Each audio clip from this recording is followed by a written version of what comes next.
तरीके की educational videos पाने के लिए चैनल को सब्सक्राइब करें और बेल आइकॉन को प्रेस करें ताकि नई वीडियोस की नोटिफिकेशन आपको मिल सके।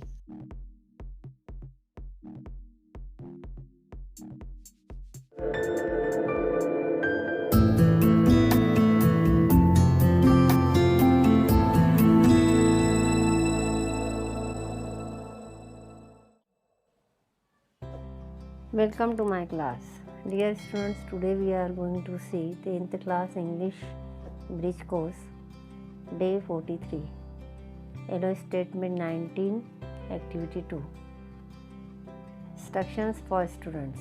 Students will try their best to identify the active and passive voice sentences. Students अपना बेस्ट ट्राई करेंगे एक्टिव और पैसिव वॉइस सेंटेंस को पहचानने के लिए। Students will try to identify the verb, the subject and the object of the sentence.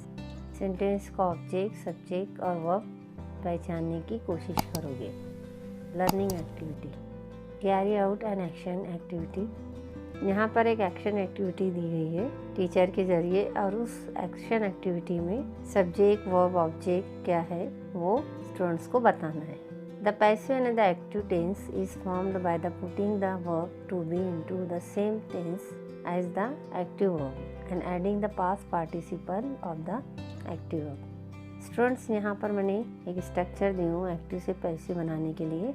Active voice का structure है S + V + O। पहले सब्जेक्ट, फिर वर्ब, फिर ऑब्जेक्ट। एक्टिव से जब हम पैसिव बनाते हैं तो उसका स्ट्रक्चर हो जाता है, पहले हम सब्जेक्ट की जगह पे ऑब्जेक्ट का इस्तेमाल करते हैं, फिर उसके बाद हेल्पिंग वर्ब का इस्तेमाल किया जाता है। अब हेल्पिंग वर्ब जो है वो वर्ब की कंडीशन को देखकर हमें पुट अप करना है। अगर वर्ब फर्स्ट फॉर्म में है तो इज, एम, आर में से किसी एक का इस्तेमाल किया जाएगा। अब ये किसी एक का इस्तेमाल हमें ऑब्जेक्ट को देखते हुए करना है। अगर ऑब्जेक्ट सिंगुलर है तो उसके मुताबिक हेल्पिंग वर्ब आएगा, अगर ऑब्जेक्ट प्लूरल है तो उसके मुताबिक हेल्पिंग वर्ब आएगा। उसके बाद जो भी यहाँ पे वर्ब दिया गया है वो पैसिव वॉइस में थर्ड फॉर्म में हो जाएगा और बाय के साथ सब्जेक्ट को लाया जाएगा। यही स्ट्रक्चर पूरा एक्टिव वॉइस के जो भी पैटर्न्स है, जो टेंसेस यहाँ पर दिए गए हैं वो पूरे के पूरे टेंस में यही पैटर्न को फॉलो किया गया है। The subject of the active verb becomes the agent. जैसा कि मैं बता चुकी हूँ कि पैसिव वॉइस में सब्जेक्ट आखिर में रखा जाता है और उसको एजेंट कहा जाता है। The agent is very often not mention. कभी कभार एजेंट जो है मेंशन नहीं किया जाता है। When it is mention it is preceded by and placed at the end of the clause. अगर सब्जेक्ट दिया गया है तो सब्जेक्ट बाय के साथ लिखा जाता है eight the end of the clause के आखिर में। अब यहाँ पे एक एग्जांपल दिया गया है, राज ओपन द गेट। ये एक्टिव वॉइस का सेंटेंस है। इसको पैसिव वॉइस बनाते वक्त हम पहले देख लेते हैं इसको कि राज सब्जेक्ट है, ओपन वर्ब सेकेंड फॉर्म में है और द गेट ऑब्जेक्ट है। पैसिव वॉइस बनाते वक्त तो हमने द गेट को स्टार्टिंग में लाया, द गेट। अब यहाँ पे पास्ट टेंस है इसलिए वॉज और वर का इस्तेमाल होगा। तो यहाँ पे वॉज का इस्तेमाल इसलिए हुआ है कि जो गेट है वो सिंगुलर है, इसलिए हमने हेल्पिंग वर्ब वॉज का इस्तेमाल किया। The gate was opened, verb third form, open, opened, opened. Second और थर्ड फॉर्म सेम है। बाय राज, बाय के साथ सब्जेक्ट को हमने लाया है जो एजेंट कहलाता है। अब यहाँ पे एक टेबल है, वो टेबल में पूरे टेंसेस के साथ एक्टिव से पैसिव बनाने का तरीका बताया गया है, यानी जुमले दे दी गए किस तरीके से जुमले एक्टिव में थे और किस तरीके से पैसिव में थे।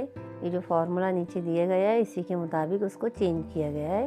तो आप ये टेबल को केयरफुली रीड करोगे और you will put in your activity notebook. Practice, repeat the action, introduce the passive voice. अब यहाँ पे एक्शन रिपीट हुई है और पैसिव वॉइस को इंट्रोड्यूस किया गया है। यहाँ फिर एक्शन है टीचर के ज़रिए और उस एक्शन में स्टूडेंट्स जो है सब्जेक्ट क्या है, वर्ब क्या है, ऑब्जेक्ट क्या है वो आइडेंटिफाई करने की कोशिश करेंगे। Extension activity, parallel activity, reinforcement, error correction. Each of the following sentences in this exercise has an underlined word or phrase and 3 words phrases are given after the sentence. यहाँ exercise में हम देख सकते हैं कि एक जुमला दिया गया है और उस जुमले के नीचे 3 और वर्ड और फ्रेजेस दिए गए हैं। If one of the given words phrases makes the sentence grammatically correct, select the word और फ्रेज एज योर आंसर। अब यहाँ पे जैसे एक जो जुमला दिया था, Lok is open by Radha, ये पैसिव वॉइस का सेंटेंस है। अब नीचे जो 3 वर्ड्स और फ्रेजेस दिए गए ABC, इसमें से अगर कोई वर्ड उठाकर हम इस जुमले में रख रहे हैं और वो जुमला ग्रामेटिकली करेक्ट हो रहा है तो ऐसे आंसर हमको यहाँ लिखना है।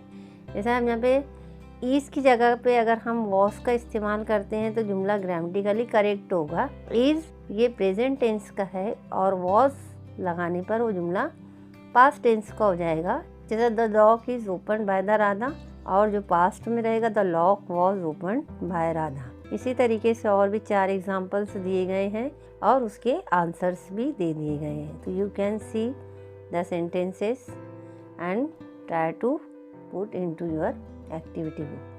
Evaluation. The teacher will check whether the students have comprehended the concept of active and passive voice. My takeaway: today I learned. Take the correct option. Number 1. Today I learned to identify the subject, verb or object in the sentence. Number 2. Today I learned to change the sentence from active to passive voice. Number 3. Today I learned to change the sentence from passive to active. Thank you.